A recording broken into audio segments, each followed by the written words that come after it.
प्रथम कक्षा 9 की गणित अध्याय 1 संख्या पद्धति की प्रश्नावली 1.2 का पहला प्रश्न करने वाले हैं इस वीडियो में बच्चे। राजीव प्रकाशन बुक के अनुसार कराया जा रहा है ये, ठीक है। तो चले बच्चे पहला प्रश्न को देखते हैं। पहला प्रश्न कह रहा है नीचे दिए गए कथन सत्य है या असत्य, कारण के साथ अपने उत्तर दीजिए। तो जो नीचे ये बातें लिखी गई ये सही है या गलत, इसको कारण के साथ बताना है, ठीक है।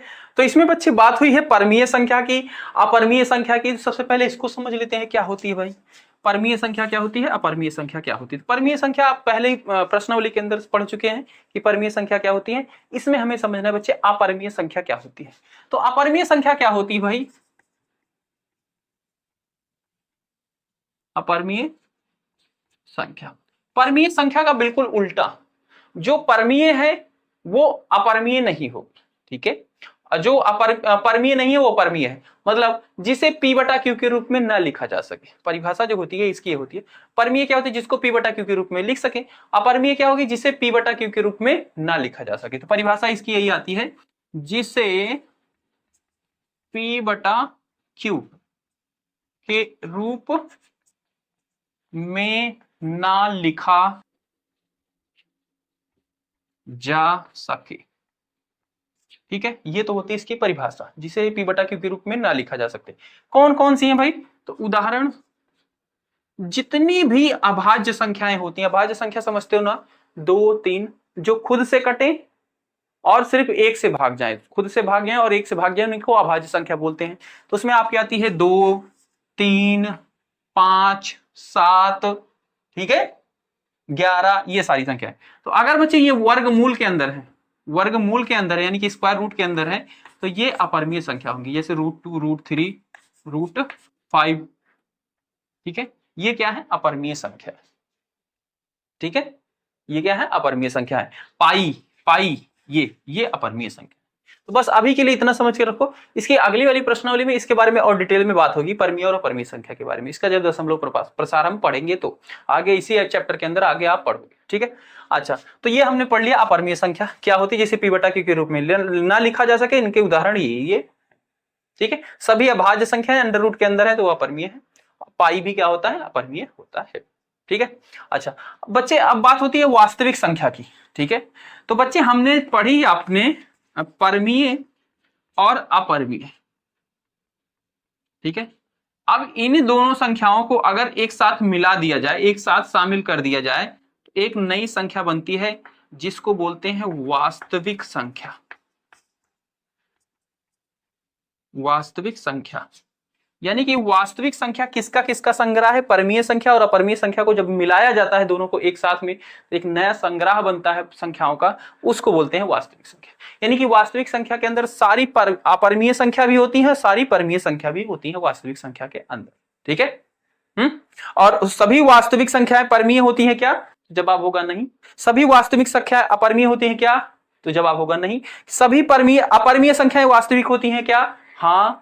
सभी परमीय संख्या वास्तविक होती है क्या, हाँ, ठीक है। ये क्वेश्चन यहां पे बनते हैं इनसे, ठीक है। अब हम आ जाते हैं प्रश्नों पे। कह रहा है कि प्रत्येक अपरमीय संख्या एक वास्तविक संख्या है। ये लो, प्रत्येक अपरमीय संख्या यानी कि सभी अपरमीय संख्या वास्तविक संख्या है, हाँ सत्य है। तो हल लिख देंगे भाई इसका, सत्य है क्योंकि वास्तविक संख्या परमीय और अपरिमीय से बनती है।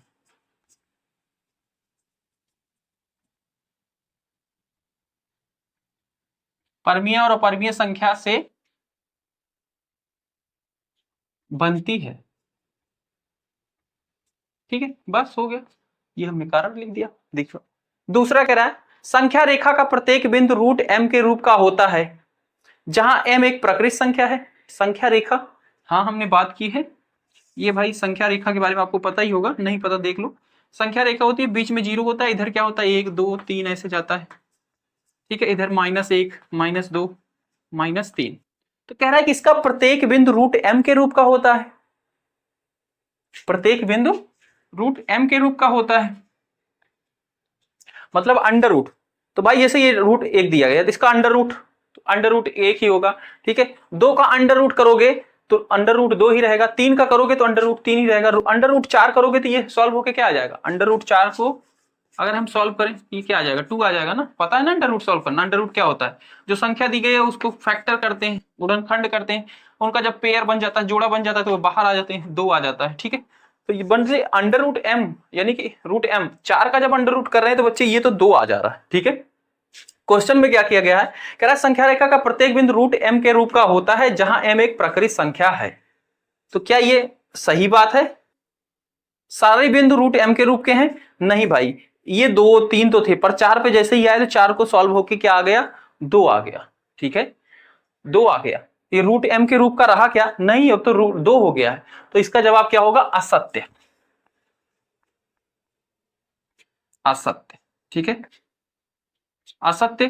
क्या लिखोगे, प्रत्येक बिंदु रूट एम के रूप का नहीं होता, ठीक है, असत्य। क्योंकि संख्या रेखा का प्रत्येक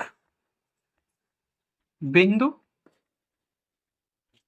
रूट एम के रूप का नहीं होता, ठीक है, ये लिख देंगे इसका जवाब, ठीक है। अगला देखो भाई, प्रत्येक वास्तविक संख्या एक अपरिमेय संख्या है, प्रत्येक वास्तविक संख्या एक अपरिमेय संख्या है, सभी वास्तविक संख्या एक अपरिमेय संख्या है, सभी वास्तविक संख्या एक अपरिमेय संख्या है। जवाब क्या होगा, नहीं, गलत है। सभी वास्तविक संख्याएं भाई इससे और इससे दोनों से मिलकर बनी होती ना, तो ये तो जवाब ही नहीं होगा। तो क्या लिखेंगे, असत्य,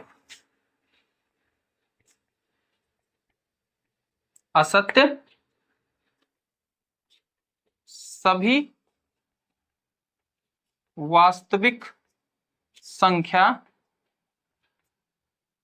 अपरिमेय नहीं है,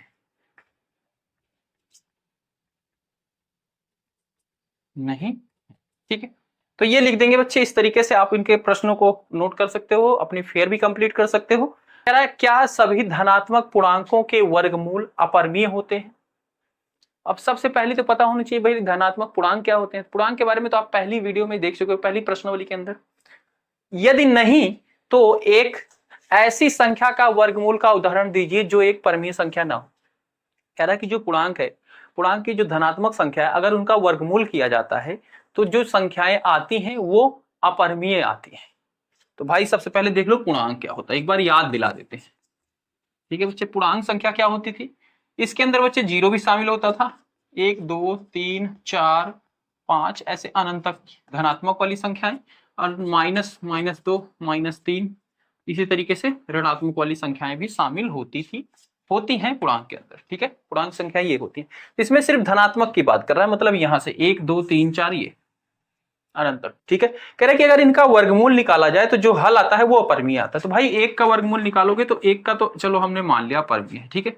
2 का 2 है, √2, तो √2 अपरिमेय संख्या, ये तो बताया अपरिमेय संख्या के बारे में, ठीक है। √3 इसका वर्गमूल 3 ये भी अपरिमेय है। वर्गमूल 4 करेंगे तो बच्चे इसको तो सॉल्व किया जा सकता है, इसका वर्गमूल क्या होता है, 2 हो जाएगा। तो बच्चे जो हल आया ये क्या है, ये तो परमीय संख्या है, 2 तो परमीय संख्या है ना, 2 को p/q के रूप में लिख सकते हो, हाँ 2/1 लिख दिए, ये तो परमीय संख्या है। पर ये तो कह रहा है कि सभी अपरिमेय संख्या होती है। कह रहा है कि यदि नहीं है तो कोई उदाहरण दीजिए, तो कौन सा उदाहरण देगी, यही वाला उदाहरण देगी, हमें यही मिल गया धनात्मक में सबसे पहले यही, ठीक है। तो अब देखो जैसे क्वेश्चन पूछा है वैसे ही जवाब देना है इसका, ठीक है। हल, सबसे पहला वाक्य क्या है, कह रहा है क्या सभी धनात्मक पूर्णांकों के वर्गमूल अपरिमेय होते हैं, तो इसका जवाब होगा नहीं, ठीक है, नहीं। उसके बाद कह रहा है कि यदि नहीं तो एक ऐसी संख्या का वर्गमूल का उदाहरण दीजिए। तो उदाहरण हमारे पास क्या है, √4, √4 बराबर क्या है 2, और 2 क्या है, परमीय संख्या, परमीय संख्या है, ये इसका जवाब हो जाएगा बच्चे, ठीक है। उम्मीद है समझ में आया, कोई कुछ इसमें था ही नहीं। दिखाइए कि संख्या रेखा पर √5 को किस प्रकार निरूपित किया जा सकता है। √5 को संख्या रेखा के ऊपर कैसे दिखा सकते हो। तो भाई संख्या रेखा क्या होती है, सबसे पहले तो अच्छा पता ही है, फिलहाल एक बना लेते हैं संख्या रेखा, ठीक है।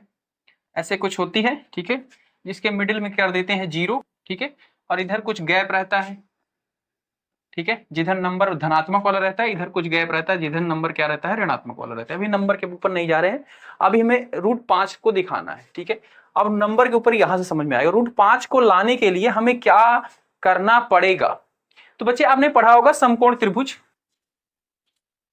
हाँ समकोण त्रिभुज होता है। समकोण त्रिभुज के बीच में एक संबंध होता है, किसके किसके बीच में, भुजाओं के बीच में। सबसे पहले भुजाएं बता देते हैं बच्चे। ये समकोण मतलब एक 90 अंश का, तो जो ये नीचे वाली भुजा होती है इसको बोलते हैं आधार। ठीक है, और ये जो खड़ी होती है इसको बोलते हैं लंब। ठीक है, और ये जो सबसे बड़ी होती है इसको बोलते हैं कर्ण। ठीक है, इनके बीच में क्या संबंध होता है बच्चे, कर्ण बराबर होता है, कर्ण का वर्ग बराबर होता है इसका और इसके वर्ग का योग, मतलब आधार का वर्ग प्लस लंब का वर्ग का योग। ठीक है, इनके वर्ग का योग होता है कर्ण बराबर। ठीक है, तो अगर मुझे कर्ण निकालना है, ठीक है, अगर मुझे कर्ण चाहिए 5, ठीक है, अगर मुझे कर्ण चाहिए 5 यहाँ पे, तो इनको क्या क्या संख्या हम लेंगे कि हमें ये कर्ण 5 मिल जाए। तो बच्चे हम ले सकते हैं आधार को अगर हम 2 ले लें, ठीक है, आधार को अगर हम 2 ले लें तो क्या हो जाएगा 2 का स्क्वायर, और लंब को ले लें बच्चे 1, तो 1 का स्क्वायर, हमें मिल जाएगा 2 दूनी 4 प्लस 1 का वर्ग करेंगे 1 ही आएगा, यानी कि ये क्या हो गया 5 हो गया। ठीक है, कर्ण का वर्ग बराबर क्या हो गया है 5। वर्ग को जब बच्चे बराबर के उधर भेजा जाता है तो यही वर्ग बन जाता है वर्गमूल। ठीक है, तो ये बन जाएगा बच्चे √5, यानी कि कर्ण बराबर हमें क्या मिल गया √5 मिल गया। जब क्या लिया था आधार हमने 2 लिया था और ये क्या लिया था 1 लिया था तब। ठीक है, तो बच्चे इसी त्रिभुज को अब यहां पे आपको बनाना है। ठीक है, इसका आधार क्या लिया 2 लिया, ठीक है, लंब क्या लिया था 1 सेंटीमीटर। ठीक है, ये 2, तो यहां पे हम जब संख्या रेखा बनाएंगे तो इसका आधार यानी कि यहां से यहां तक की दूरी क्या ले लेंगे 2 सेंटीमीटर ले लो। ठीक है, ये ठीक है, और जैसे ही यहां पे आओगे यहां पे एक लंब डालना है, कितने लंब 1 सेंटीमीटर का लंब डालना है। तो 1 सेंटीमीटर का लंब बच्चे कुछ यूं हो जाएगा। ठीक है, बना रहे हैं सिर्फ फिगर, आपको इसको बनाना है उसको स्केल से। 1 सेंटीमीटर कंपास के ऊपर लोगे रीडिंग 1 सेंटीमीटर, ठीक है, और एक यहां से लंब चांदे की मदद से बिल्कुल एक खड़ी हुई रेखा बनाओगे, इसके ऊपर एकदम खड़ी रेखा, और फिर कंपास से जो 1 सेंटीमीटर लिया उसको कट करोगे तो 1 सेंटीमीटर की डिस्टेंस कहीं ऐसे कट हो जाएगी। ठीक है, जैसे ये आपको जहां पे कट करेगा वहां पे एक बिंदु मिल जाएगा, इस बिंदु को क्या करोगे इसके साथ मिला दोगे। ठीक है, ऐसे मिला दिया, मिलाने के बाद बच्चे ये तो आपका हो गया आधार, ये क्या हो गया लंब हो गया, और ये क्या हुआ कर्ण, और ये कितना होगा बच्चे यही तो होगा √5 के बराबर। ये हमने सॉल्व पहले ही करके बता दिया। जब आपने आधार 2 सेंटीमीटर लिया है, लंब लिया है 1 सेंटीमीटर, तो कर्ण क्या हो जाएगा √5, यानी कि यहां से लेके यहां तक की दूरी क्या है √5। अब आपको क्या करना है कंपास लेना है लंगड़ा, और उससे क्या लेना है ये वाली रीडिंग लेनी है, जो डिस्टेंस यहां से यहां तक की है इसको ऐसे लेना है, और फिर अपने लंगड़े को ऐसे घुमा देना है। घुमाओगे तो बच्चे कहीं ना कहीं ये आके नीचे वाली रेखा को कट करेगा, जिस बिंदु पे कट करेगा ना वही हो जाएगी बच्चे √5। इस तरीके से संख्या रेखा पर आपको दिखा सकते हो इसको। ठीक है, इसके बाद बच्चे ये तो आपका हो गया तीसरा कंप्लीट, इसी तरीके से दिखाया जाएगा। इसके बाद बच्चे आपका इसी में चौथा पार्ट दिया गया है, चौथा प्रश्न दिया गया है, उसमें कह रहा है कि √10 को, ठीक है, यहां पे 5 की जगह पे क्या हो गया √10 हो गया, 5 की जगह पे √10 कर दिया।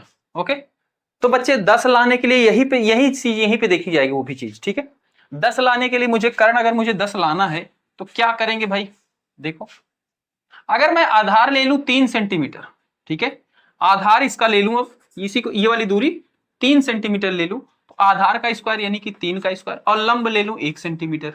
ठीक है, तो 3 त्रिक का 9 हो जाएगा, 9 + 1 यानी कि ये हो गया 10, और इधर क्या बचा कर्ण का वर्ग, स्क्वायर को उधर भेजो वर्ग को इधर भेजो, वर्गमूल हो गया, ये लो 10 आ गया, वर्गमूल के अंदर क्या कर्ण बराबर। ठीक है, तो बच्चे इसमें जो बनाओगे ना इसको मैं नीचे बना दे रहा हूं, ये संख्या रेखा ले लोगे। ठीक है, यहाँ पे 0 हो जाएगा, 1 2 3 4 ऐसे धनात्मक संख्याएं होगी, इधर 1 2 3 4 ऐसे, और इधर क्या हो जाएगी -1 -2, इस पे भी लिख देना भाई, -1 -2, इधर मैंने लिखा ही नहीं था, यहाँ पे 1 है 2 है 3 है ऐसे। ठीक है, ये 0।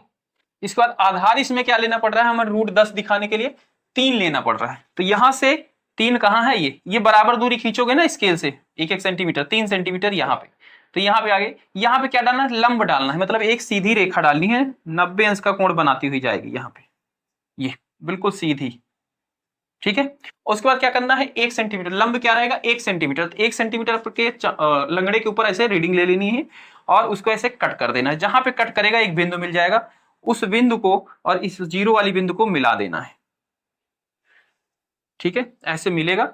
जहां पे ये मिलेगा बच्चे, यहां से यहां तक की दूरी क्या कहलाएगी बच्चे, ये √10 कहलाएगी।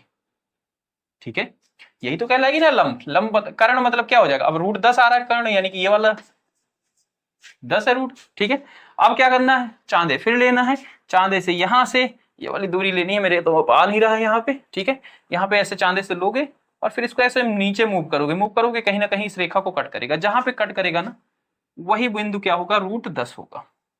जैसे यहाँ पे कट कर रहा है, ये बिंदु क्या कहलाएगा, √10 कहलाएगा, और यहां से लेके यहां तक की दूरी क्या कहलाएगी, √10 कहलाएगी। ठीक है, तो ये इस तरीके से आप √10 को भी प्रदर्शित कर सकते हो। कोई दिक्कत है बच्चे कमेंट करना, मिलते हैं अगली वीडियो में। जय हिंद, जय भारत प्यारे बच्चों।